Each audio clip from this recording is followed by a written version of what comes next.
एक समय की बात है। एक विशाल और सुंदर राज्य था। उस राज्य के राजा बहुत न्यायप्रिय और दयालु थे।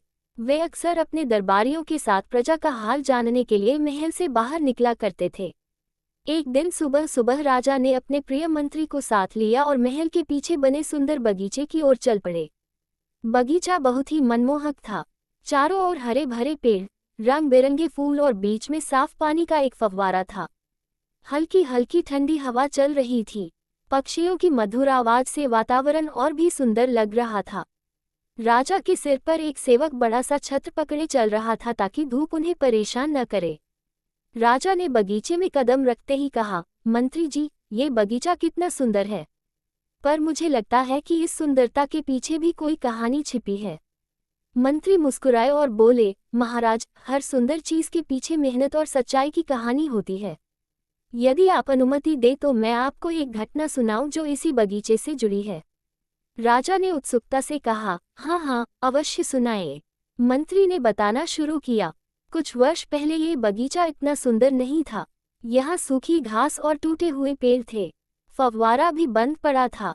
लोग यहाँ आना पसंद नहीं करते थे। उस समय राज्य में एक गरीब माली रहता था। उसका नाम माधव था। वह बहुत मेहनती और ईमानदार था। एक दिन माधव ने सोचा कि क्यों न इस बगीचे को फिर से सुंदर बनाया जाए। वह रोज सुबह जल्दी उठकर यहाँ आता, सूखी घास साफ करता, पौधे लगाता और उन्हें पानी देता। कई लोग उसका मजाक उड़ाते थे। वे कहते, अरे माधव, ये तो राजा का बगीचा है, तू क्यों इतनी मेहनत कर रहा है?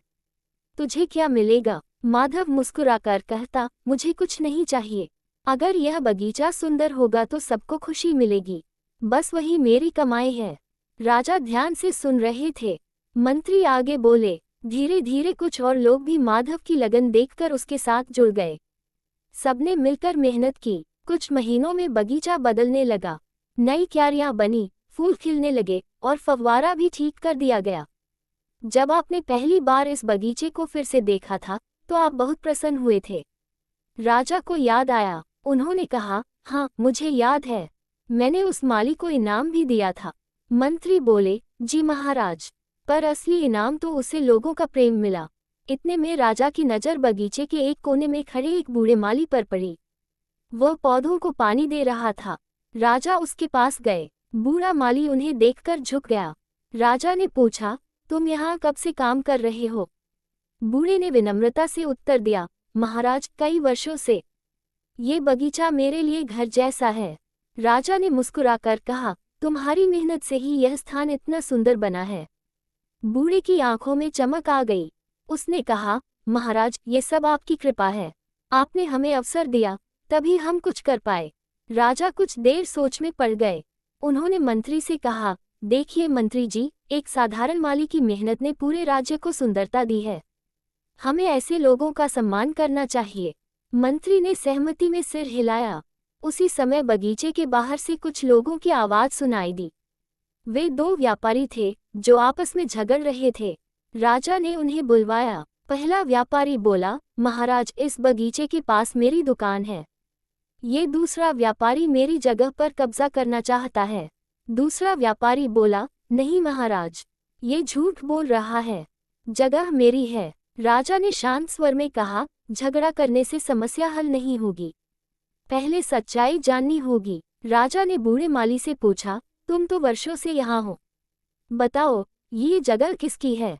माली ने कुछ पल सोचा और बोला, महाराज, ये जगह पहले खाली थी। दोनों ही व्यापारी यहाँ बाद में आए, पर पहले दुकान किसने लगाई यह मैं ठीक से नहीं कह सकता। राजा ने मंत्री की ओर देखा। मंत्री ने धीरे से कहा, महाराज, यदि अनुमति हो तो एक उपाय सुझाऊं। राजा ने कहा, कहिए। मंत्री बोले, दोनों व्यापारियों को कहिए कि वे कल सुबह यहाँ आएं। जो सबसे पहले आकर अपनी दुकान सजाएगा और ईमानदारी से काम करेगा, वही इस जगह का हकदार होगा। लेकिन शर्त ये होगी कि वह बगीचे की सफाई में भी हाथ बटाएगा। दोनों व्यापारी मान गए। अगली सुबह राजा और मंत्री फिर बगीचे में आए। उन्होंने देखा कि एक व्यापारी सुबह सुबह आकर न केवल अपनी दुकान सजा रहा था, बल्कि आसपास की सफाई भी कर रहा था। दूसरा व्यापारी देर से आया। राजा ने पहले व्यापारी से पूछा, तुम इतनी सुबह क्यों आए? उसने कहा, महाराज, ये स्थान सुंदर है। मैं चाहता हूँ कि मेरी दुकान भी यहाँ की शोभा बढ़ाए, इसलिए मैंने सोचा कि पहले सफाई कर लूँ। राजा मुस्कुराए और बोले, आज से यह जगह तुम्हारी है, लेकिन याद रखो, इस बगीचे की देखभाल तुम्हारी जिम्मेदारी भी है। दूसरा व्यापारी शर्मिंदा होकर सिर झुका लिया। उसने अपनी गलती मान ली। राजा ने सबको संबोधित करते हुए कहा, इस बगीचे की सुंदरता हमें ये सिखाती है कि मेहनत, ईमानदारी और सहयोग से हर सूखी जगह भी हरी भरी बन सकती है। जो व्यक्ति केवल अपना लाभ सोचता है, वह कभी सच्ची खुशी नहीं पा सकता। लोगों ने तालियां बजाईं। कुछ दिन बाद राजा ने आदेश दिया कि राज्य के हर हिस्से में ऐसे बगीचे बनाए जाएं, जहां लोग मिलकर काम करें। उन्होंने बूढ़े माली माधव को पूरे राज्य के बगीचों की देखरेख का प्रमुख बना दिया। माधव ने विनम्रता से कहा, महाराज, मैं तो एक साधारण माली हूँ। राजा बोले, साधारण वही होता है जो असाधारण काम करता है। धीरे धीरे पूरे राज्य में हरियाली फैल गई। लोग मिलजुल कर काम करने लगे। झगड़े कम हो गए, क्योंकि सब समझ गए कि सहयोग में ही शक्ति है। एक दिन मंत्री ने राजा से कहा, महाराज, आपने देखा, एक छोटे से बगीचे ने पूरे राज्य को बदल दिया। राजा ने मुस्कुराकर उत्तर दिया, हाँ मंत्री जी, जब दिल में सच्चाई और मेहनत हो, तो छोटा प्रयास भी बड़ा परिवर्तन ला सकता है। बगीचे में खिले फूल जैसे मुस्कुरा रहे थे। फव्वारे का पानी धूप में चमक रहा था। हवा में खुशबू फैली हुई थी। राजा ने आसमान की ओर देखते हुए कहा, प्रकृति हमें हर दिन सिखाती है कि देना ही सबसे बड़ा सुख है। पेड़ फल देते हैं, फूल खुशबू देते हैं, और पानी जीवन देता है। हमें भी दूसरों के लिए कुछ करना चाहिए। मंत्री ने कहा, महाराज, यही सच्चा राजधर्म है। उस दिन से यह बगीचा केवल एक सुंदर स्थान नहीं रहा, बल्कि राज्य के लोगों के लिए प्रेरणा का स्रोत बन गया। बच्चे यहाँ आकर खेलते, बुजुर्ग शांति से बैठते, और व्यापारी ईमानदारी से काम करते। माधव हर सुबह पौधों को पानी देता और मन ही मन खुश होता कि उसकी छोटी सी सोच ने कितना बड़ा बदलाव ला दिया। समय बीतता गया, पर उस बगीचे की कहानी लोग पीढ़ी दर पीढ़ी सुनाते रहे। वे कहते, अगर दिल साफ हो और नीयत अच्छी हो, तो बंजर जमीन भी स्वर्ग बन सकती है। इस प्रकार एक साधारण बगीचे ने पूरे राज्य को मेहनत, ईमानदारी और सहयोग का पाठ पढ़ाया। कहानी की सीख, मेहनत और सच्चाई से किया गया छोटा सा काम भी बड़ा परिवर्तन ला सकता है। मिलजुल कर काम करने से हर समस्या का समाधान संभव है।